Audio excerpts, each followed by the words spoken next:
Fine.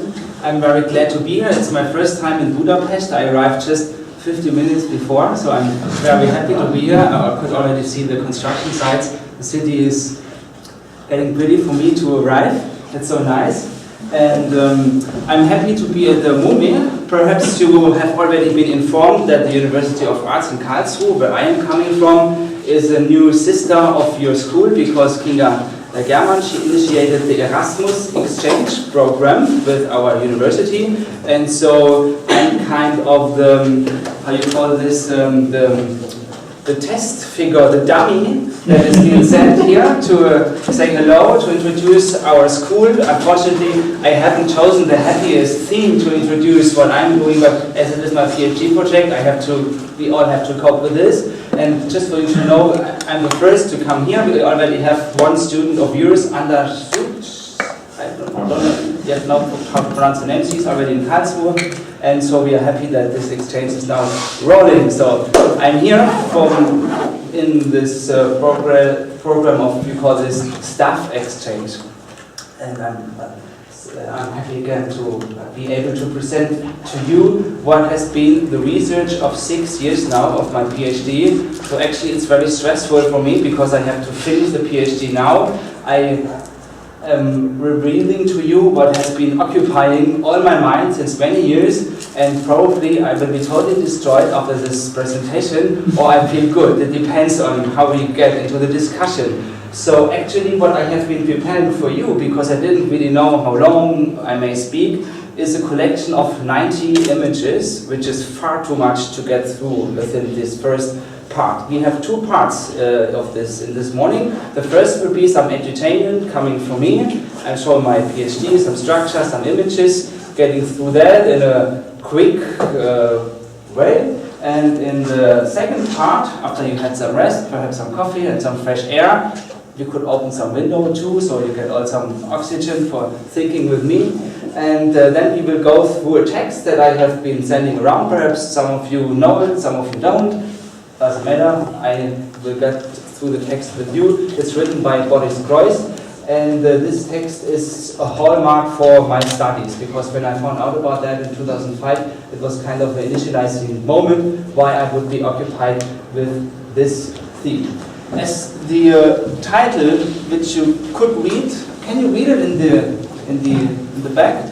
It's a bit pale, I have to say, because it's not so red. So let's see how it's going on. Images of terrorism in the art world. I already put three, let's say, coined terms within the title of my presentation. On the one hand, speaking about images, you probably realize that I did not talk about pictures. It's about images, because the English language, not the German one, but the English, allows us to differentiate between mental images that we think about, that what we call an image like Nike or trademarks, and pictures that you would put on the wall. And I'm talking about both, because about the pictures on the wall, you cannot talk without the pictures you have in your head, and these are images. And having the term terrorism is a neologism from 19th century, because only since the French Revolution we talk about this word in a broader sense, and even within the last 10 years, you all know, I don't have to tell anyone, it's in the news almost every day. And the third term that I present to you, that's why I have these quotation marks, the art world. This has been coined by a sociologist, Howard S. Becker. He's from the United States. And him coining this term art world means that there must be something different from the normal world we are living in. So the term art means something special, some difference to world. Niklas Luhmann, the German sociologist, calls it art system, Kunstsystem. So we are heading to the German Kunstsystem, but I depicted art world because it's a much nicer image, of course. The English language offers a nicer image. Let's go to the structures then. That's what is the structure of my PhD. I have 9 chapters, and I won't go through all of them with you, but I wanted to present it to you, that you see how is a PhD like I'm doing that structure. So the first chapter deals with general history of what we call terrorism, definitions, differentiations, and also visual representations and metaphoric representations, because I'm differentiating between words and images. That's very important, because la langue, langage, what you write in abstract letters, is different to what you get thrown in your head with one single image. And after having depicted the history of 2,500 years within a very short chapter, I want to ask, what can we do with that what we know yet? And therefore I'm introducing some methodology, and I refer to the American art historian Tom Mitchell, W.J.T. Mitchell, yeah, Tom Mitchell, and he coined the new iconology, derived from iconography and iconologie, the German kind of traditional art history. Because I have to prove I'm art historian, so I can't only play with words, I have to say that's my business. And from this business, I drop back to modernism and what we would call the avant-garde in 19th century after French Revolution. I take a look at how does the term terrorism, as we would know it from political violence, have been influencing art theory. And then of course there are two big chapters following. One is Germany after the Second World War, the Red Army faction, Brigate Rosse in Italia. That's a bigger, that's one of the biggest chapters in the whole thing. Followed by a concentration in chapter 5 on the generation, as I call it, Red Army faction in Karlsruhe. This is the city where I'm based in currently. So you would wonder, he's depicting a city just because he's living there, it's also easy.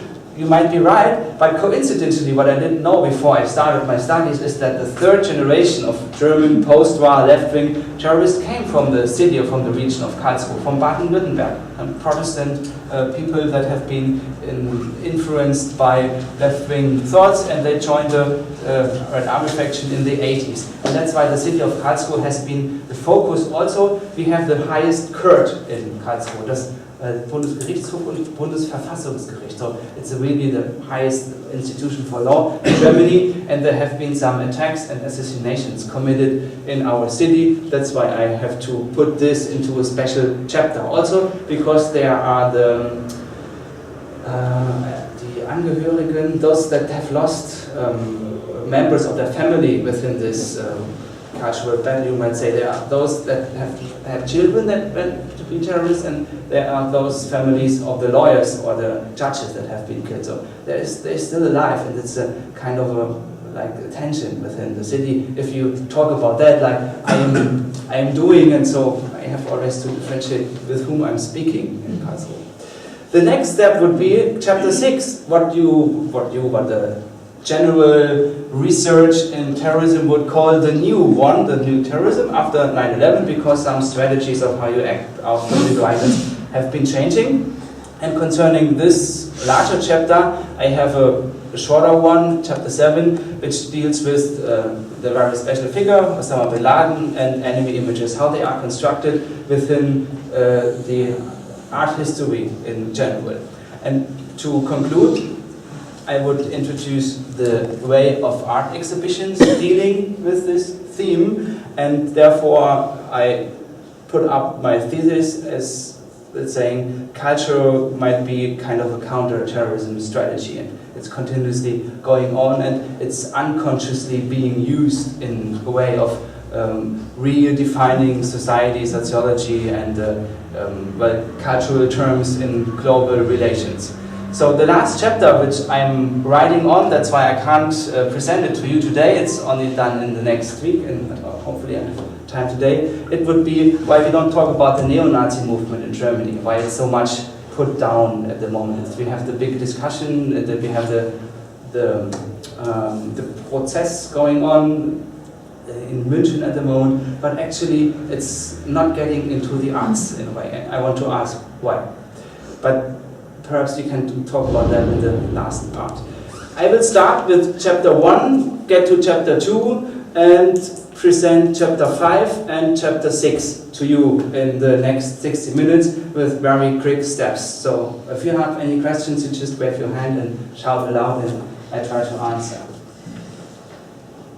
The definition, I've just put, it's German, I forgot to translate it. It's a German definition, I've just depicted that. There are, let's say, 1,000 definitions that are dealing with this term, and one of the highly acknowledged persons that since many years deals with sociology and terrorism is Peter Waldmann. He teaches at Augsburg University in Germany, and what he has been writing is a book, several editions of this one book called Terrorismus, die Provokation der Macht, provocation of power, he calls it, and he defines it as violence that is being planned, that is shocking, that comes from the underground, and has to be understood as a political activity. The aim of this violence is not only to destroy something, but it should spread uncertainty and fear, and also brings up sympathy for its actions, which means there has to be a third party, a third agency activated to participate in the movement. It's not only like a robber would take something away and kill the property that he took the treasure from, like you would call it Diebstahl and Überfall attack. It's also some political reasons.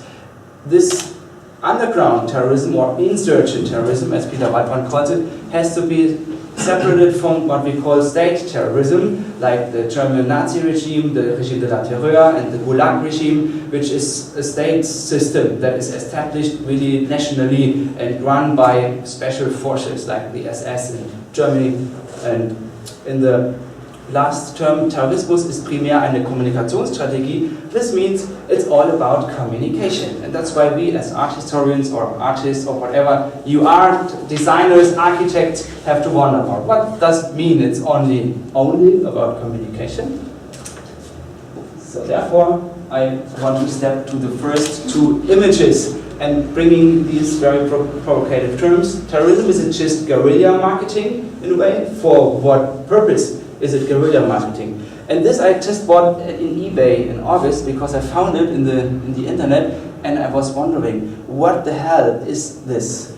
It's an advertisement from 1932. It was published in New York City by Newell Emmett Company, which is an advertising council, ein Beratungsunternehmen. It's advertising that's doing cancellation to enterprises that want to do advertisement. And what they are talking about, he brought down the gallery, is a story from the Ancient Testament, das Alte Testament. It's a story from the Bible. And what you can see in the middle is the figure of Samson as he is bringing down the temple in a suicide action. He has been humiliated and he has been put in prison by the so-called Philistines.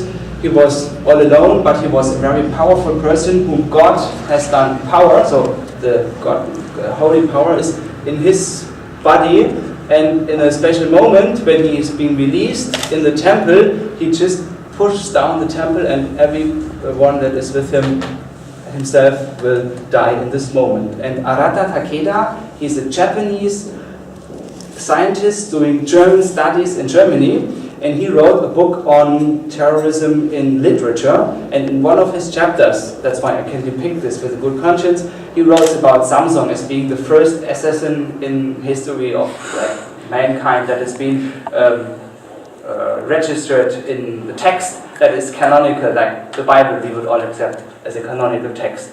And depicting this image from the Bible, which is besides Gradierung, it's a graphics designed by Gustave Doré, a French Romanticism artist from France from 18th century. And this is combined with the slogan of Newell Emmett Company that actually being violent wouldn't be such a good advertisement. But on the other hand, they're using this in a paradoxical way. They use Samson as the first assassin to put it in the context of how you should do advertisement in a way. And that's in New York City in 1932, before the Second World War. So there are many specific details in this one advertisement, and that's why I brought the second one, which I found in London. It's hard to read, I will tell you what it says. It's a sticker that you will find in clothing when you buy clothes, and it's a fashion store that I've seen in London. It says, Child of the Jago, and the subtitle says, Original Terrorist Clothing and Artifacts. So typically, as we know, you know, Great Britain fashion since Sex Pistols, everything has to be provocative. And as we already had Nazi clothing in the Sex Pistols, we have the new clothing now. And in this store, you could buy different items that would make you looking like a rebel, from Stahlhelm and SS leather jacket to French revolutionary jerseys and Russian pants and everything you could combine. And every cloth had this label. So I say, of course, if I talk about something very serious, like political violence under the term, which politicians and scientists call terrorism, and we have marketing companies that deal with it, this has to tell something about what's culture doing with this radical image of terrorism, and therefore I depict the 20th century and 21st century advertisement in culture. So this was kind of a long introductory, but it shows you how from 2000 before Christ to 2013, it's 4,000 years of cultural heritage that we talk about. And of course, the foundations of democracy. Athens is founded on assassinations. These are the two guys, Tyrannenmörder. They killed the tyranny in 415 before Christ. The names are Harmodius and Aristogeiton, and they killed one of the two tyranny fathers, Hippias and Hipparchus. Of course, there has been a sculpture made when the tyranny has been killed.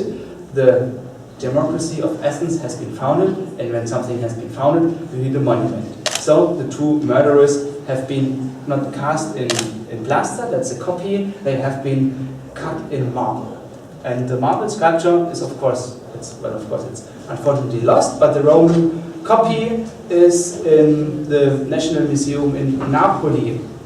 And the two artists, Critias and Hesiotis, they produced the sculpture 400 years before Christ. And what I have depicted here, that's from the German Grundgesetz, that's our basic law in Germany. Article number 20, Absatz 4, paragraph number 4, Widerstandsrecht, seit 1968. This allows every single German person to assassinate anyone who wants to bring down the democracy in Germany. So that's the foundation of democracy, what we have here. But that's not the only thing. If you look at these two persons, looking like twins, we come to the next step. This is what it's unfortunately a bad internet scan. Albert Borowitz, he's a lawyer and he writes criminal stories. And this is a kind of mixture of both. He's depicting novels and theory, law theory and cultural theory. For this cover of his book, calling Terrorism for Self-Glorification, the Herostratus syndrome. And Herostratus is another person that in 360 before Christ was bringing down another temple, the temple of Artemis on the Isle of Ephesus, because he wanted to be only famous. That's why he put fire on that. He was not satisfied with his own marginal low role in society, and he thus decided to bring the temple down. This is an illustration of the temple. You cannot see it at all. Even for me it's difficult, that's why I do some ekphrasis. It's an illustration showing a temple and a person coming with a bunch of fireworks to burn the temple. And this is a very didactic illustration that want to bring one very famous image from 9/11 in comparison to Herostratus syndrome. And the thing about Herostratus was, what are you doing in a society with such a person as Herostratus? You cannot give him the attention he wants to have. That would make any other one bringing down temples too. So you would really make a fashion of bringing down, putting fire on temples, and therefore like a sentence has been initiated. The Strafwort sentence is damnatio memoriae, and this means that there has been an official ban on memory of this person. He has not to be remembered, he may not be remembered. And if you don't allow something to be remembered, what happens? It will be remembered. And from this paradox, the damnatio memoriae results in the Herostratus syndrome, because of course what he has done is remembered. Even more because of the damnatio memoriae. And that's also a reason why we won't forget about these images, because they are constantly replayed. you tell me if I have 50 minutes, then I will skip to like the final image because I have to extend some explanations. This is also an historical illustration. It's very obvious what it shows. The guillotine, Place la Concorde, center of Paris, and the Régime de la Terreur in the French Revolution from 1793 to 1794 has been one of the initiating historical moments to talk about what the abundance of monarchy could be on the one hand, like fraternité, liberté, égalité, three topics of what we would say is basis of democracy, and the dark side of this idea, which resulted in killing many people, also innocent people, and at the end, Robespierre himself, he ended under the guillotine. And the French Revolution is the central hallmark of what terrorist studies do. They all refer to this moment when the people have risen against authority to disclaim this authority and to reclaim their own sovereignty with political force. Not with bombs, but with systematically killing people very clean with the guillotine. Ignaz Guillotine, he was a doctor, he had brought up the idea how you would have better proper killing of people in a very fast way, so everything would go on quicker. That's why the guillotine had made such a career in history, and the people standing around are soldiers that try to keep away the crowd.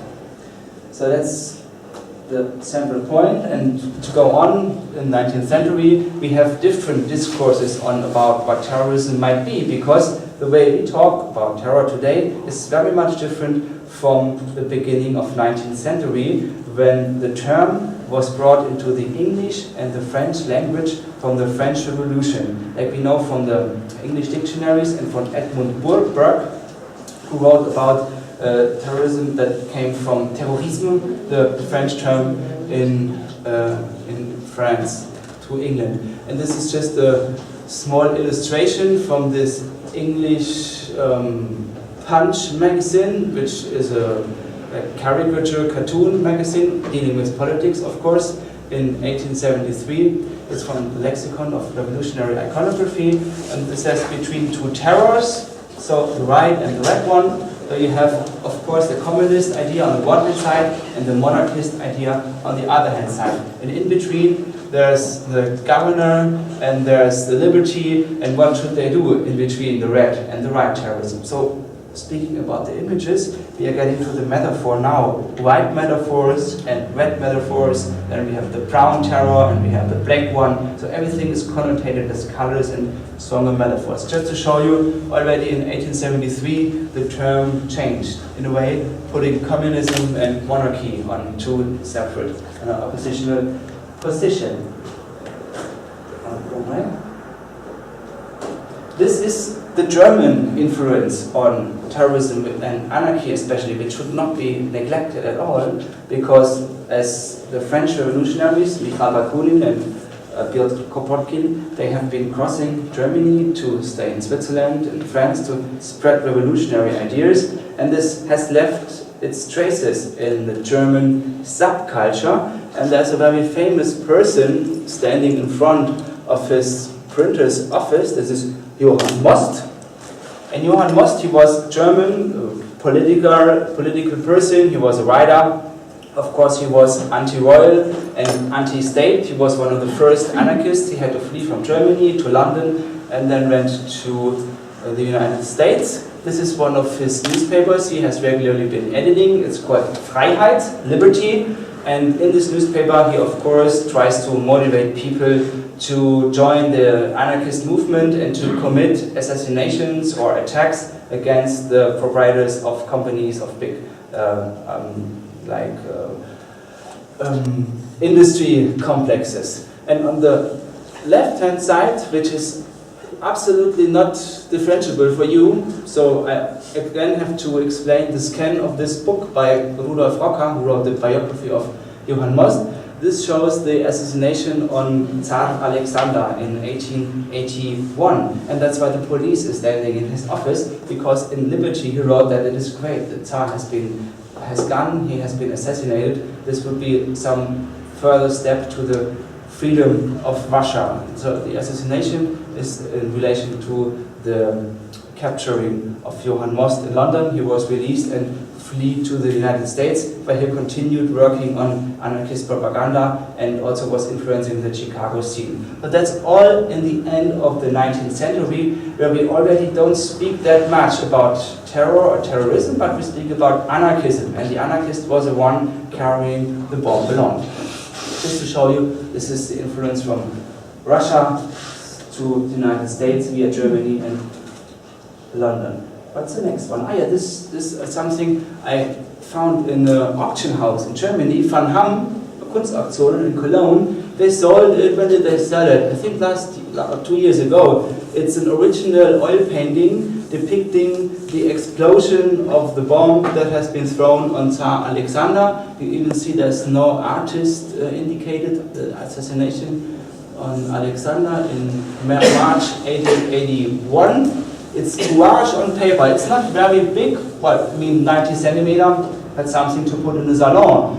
Would you put the assassination of Tsar Alexander in a salon in Hungary in the 19th century? That's the big question, how you deal with these images. And imagine this would be one of the first images that depicts something which could not be taken yet as photograph, because it's dealing with some seconds of explosion. So the painter has to imagine how the explosion might have been looking like. And that's leading us to the image of terrorism in the arts, because it has to be imagined how this looks like. You couldn't yet take a photograph of it. So that's just a proof how the artist tries to paint a nice city landscape with a bad political impact, which is sold in Germany in an auction in 2012, by the way. That's how things go on. And so continuously we have explosions depicted in pictures of 19th century. This is the Haymarket Explosion in Chicago, I think. Also illustration, and here the guys are hanged. I'm very sorry for these cans. I didn't know that my PDF would totally destroy all it would be so iconoclastic, my presentation. But so we see how we have to relay on words. Well, now we step to the 20th century, and I have to crop state terrorism to one single image, which I found in a very old book in my grandma's, like Speicher, what's Speicher? The attic, yeah. Because my grandpa, he died some years ago, and so my grandma is continuously bringing things forth. It's a bit embarrassing. She's putting that on the table, and she asked me what I would like to have. And this is from 33. Something that has been printed by a cigarette company in Germany. After Hitler had taken his power, millions of books have been published where you could stick small images in, of course images of Hitler that you could collect when you buy cigarettes in 33. My grandfather didn't smoke, so I lack the images in the book, but what the book doesn't lack is illustrations. There are some 4 color illustrations in this book of 1933, and one shows this, what may it be, a SR guy in the middle of a battle somewhere. He has not a weapon like a conventional. Well, he has a very conventional weapon to say. It's not a gun, but it's a chair he is going to throw at someone, at whom he would throw it. The text underneath says, Dem Terror von links kann man nur mit noch schärferem Terror begegnen. The terror of the left wing can only be countered by bigger, greater, more brutal terror from, of course, the right. And that's why I want to say, if we talk about this one term, it's never clear if it's left wing, if it's right wing, if it's where it's coming from. And here it's both. It's the legitimation of strong right-wing terror against something which is called the left-wing terror. In 33, it was really early in the early 30s. And that's just an image to show you how strong the image construction of terrorism has been on both sides in the 20th century. Before we talk about something like partisan and guerrilla warfare in the 60s. Of course, partisan warfare was common in this time, and in the Baltikum, which is north from here in Poland and Lithuania, there have been troops of the German army from the First World War still making their guerrilla partisan warfare till the Second World War started, because they haven't been employed. What should they do? They've been only educated as soldiers, and so they devastated and destroyed all this country. That's a very bad history in German history, but it has to be claimed. We have to talk about this, that this happened, and this was one of the reasons why in 1933 it could come back, because the people all still lived. They had to be employed again, and so they came back into the army. So, let's talk about what happened after the Second World War, because what I showed before, this Nazi guy, he has been in the mind of Germans after the Second World War. The first generation of children that have been born between or after the war, they had to deal with what happened in the past. What was our German past? Why doesn't my dad talk about it? Where is the secret of that? And so there came up questions, very serious questions, that led to the student revolts.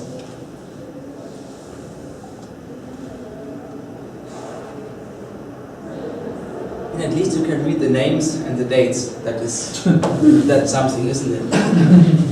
In '67, Fritz Teufel and Rainer Langhans, they have been members of the Kommune number 1, which was like a big community in Berlin of left-wing people, and they delivered some papers in the Berlin Free University claiming to put fire on commercial, on boutiques in a way.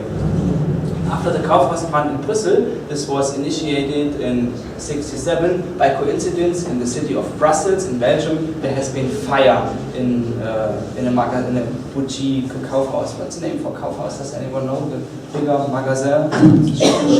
Shopping mall? Yeah, you would call it a shopping mall. It's a fire in a shopping mall in Brussels, and the Germans. Sorry? Department store. Department store, yeah. It's quite similar. The shopping mall would be bigger. Actually, it's a better term. The shopping mall, it's much bigger. Like this has really been. So from Brussels to Germany, there has been continuously delivered the idea: what could we do against Vietnam? What's happening in Vietnam? What can we as students do? On the one hand side, to end the war in Vietnam, and on the other hand side, to make our parents speaking about their past. What do? We put fire. So they initiated this demonstration in '67 when Beno Ohnesorg was killed. He was a student, shot dead by police in Berlin. And in '68 there was the second fire setting on a German, well, it was the first fire setting on a German mall in Frankfurt. And there have been 3 important persons involved in this action. It was Andreas Bader, Gudrun Ensling, Horst Söhnlein, and Torvald Kroll. These have been 4 young persons that later became members of the first generation of the Red Army fraction. But in '68, no one talked about that yet. They have just been thinking, what can we do to bring up the public discussion on Vietnam, and how should we deal with our past?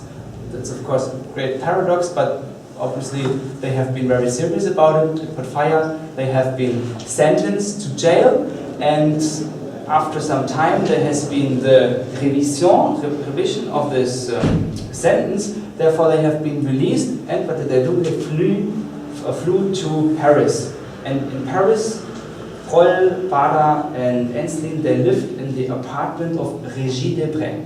Régis Debray was a left-wing theoretician in France, and he went to Bolivia to meet Che Guevara there, to write the biography of Che Guevara, and because this was a dangerous situation, Régis Debray has been put in prison in Bolivia, and therefore his apartment in Paris was free for the German revolutionaries who lived there, who read his books and who brought the ideas of Régis Debray about revolution and the revolution back to Germany. So that's just how training in revolutionary warfare functions. And in 1970, they came back to Germany, Andreas Bader, and was arrested because he behaved in very, like he always did in with his attitude, the police found out Mr. Bader is in the streets. The police made some traffic control, and so they caught him again. But in 1970, he was released by Ulrike Meinhof. And the 14th of May in 1970, that's the beginning of what we call the Red Army faction time in Germany. And on May 72nd, there was issued the first text, Rote Armee aufbauen, build up the Red Army, in the left-wing newspaper Agit 883. And 1 year later, we already speak about Stadtguerilla, urban guerrilla. So just for you to give like an overview on these 5 important years in the post-war German history that I'm going to deal with in my work. That's a very important sociological background to know how the images that are following have been produced. That's the way we remember. So the image clusters are ways to put or to construct anamnesis, to bring things back that have been forgotten or could have gone forgotten. And I would like to compare 2 ways of memorizing history.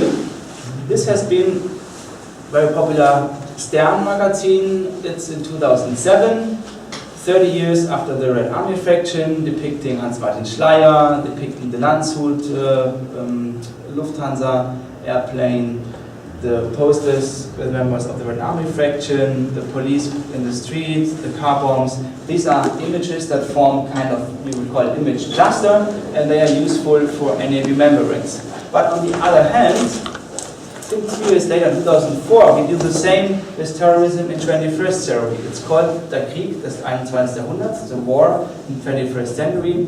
And the Spiegel in this special issue was trying to reconstruct how not only 9/11 could happen and how we could call this new terrorism in the new millennium, but also where it comes from. And you have the image of